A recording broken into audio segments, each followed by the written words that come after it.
অর্থমন্ত্রী মহোদয় অনুগ্রহ করে বলবেন কি বর্তমানে বাংলাদেশে বিদেশি ঋণের পরিমাণ কত? বর্তমান সরকার ক্ষমতা গ্রহণের পর থেকে এই পর্যন্ত মোট 90.66 মিলিয়ন মার্কিন ডলারের সমপরিমাণ ঋণ পরিশোধ করা হয়েছে। মাননীয় সদস্য রুমিন ফারহানা, ব্রাহ্মণবাড়িয়া 2, তারকা চিহ্নিত প্রশ্ন 625 উত্থাপন করতে পারেন। মাননীয় স্পিকার, আপনাকে ধন্যবাদ। মাননীয় স্পিকার, আমি আপনার মাধ্যমে এই মহান সংসদে তারকা চিহ্নিত প্রশ্ন 625 উত্থাপন করছি। অর্থমন্ত্রী মহোদয় অনুগ্রহ করে বলবেন কি বর্তমানে বাংলাদেশে বিদেশি ঋণের পরিমাণ কত? উক্ত ঋণ পরিশোধে এ পর্যন্ত কি কি পদক্ষেপ গ্রহণ করা হয়েছে? বর্তমান সরকার ক্ষমতা গ্রহণের পর থেকে এ পর্যন্ত কোনো ঋণ পরিশোধ করা হয়েছে কিনা, করলে তা কত? ধন্যবাদ মাননীয় স্পিকার।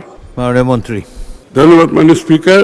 ফেব্রুয়ারি 2026 মাস পর্যন্ত হিসাব অনুযায়ী বাংলাদেশ সরকারের বৈদেশিক ঋণের স্থিতি 78,767.20 মার্কিন মিলিয়ন ডলার সমপরিমাণ।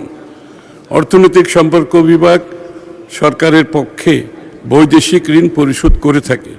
প্রতি বৎসর বৈদেশিক ঋণ পরিশোধের জন্য ঋণের আসল ও সুদ বাবদ সম্ভাব্য মোট ব্যয় কত হতে পারে তার একটি প্রক্ষেপণ তৈরি করা হয় এবং সেই পরিমাণ অর্থ ঋণ পরিশোধ বাবদ বাজেটে সংস্থান রাখা হয়।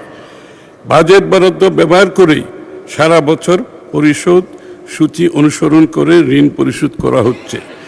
বর্তমান সরকার ক্ষমতা গ্রহণের পর থেকে এই পর্যন্ত মোট 90.66 মিলিয়ন মার্কিন ডলারের সমপরিমাণ ঋণ পরিশোধ করা হয়েছে।